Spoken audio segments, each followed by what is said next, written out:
And I figured I'm going to tell you how Spider-Man came into being.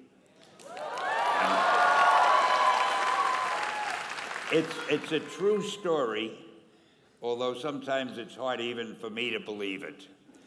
But we had already done the Fantastic Four, and I think maybe the X-Men, I can't remember the order, but my publisher came to me and he said, Stan, I want you to come up with another superhero. So I said, okay, went home, and when my publisher said do something, I'd better do it because I wanted to keep my job.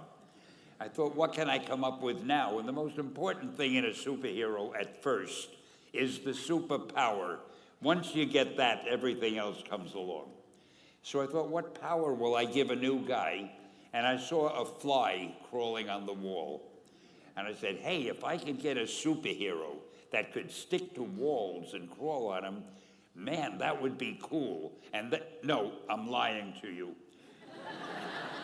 I don't think the word cool was in use then. I probably said it'll be groovy. I'll never lie to you. So I thought that was good. Now I needed a name. So I said, well, let's see, Fly Man, Mosquito Man. I got down to Spider-Man. Spider-Man. It just sounded dramatic. So, okay, I had my hero, I had his power, his name, and then I figured just for fun, I'm going to give him personal problems, because except for you people who that your lives are perfect, but most other people have personal problems. And then I thought I'd make him a teenager, because there were no teenage superheroes that I knew of at the time.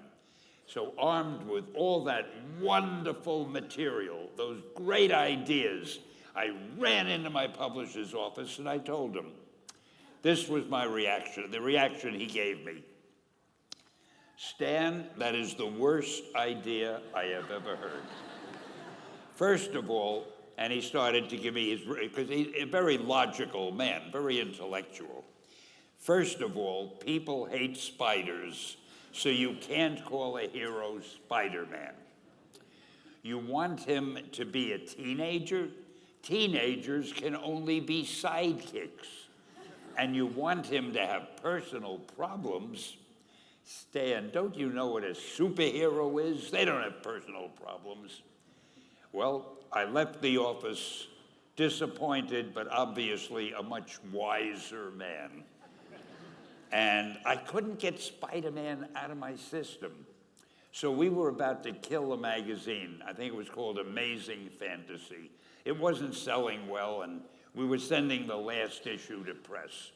When you do the last issue of a magazine, nobody cares what you put in it because the book is dying.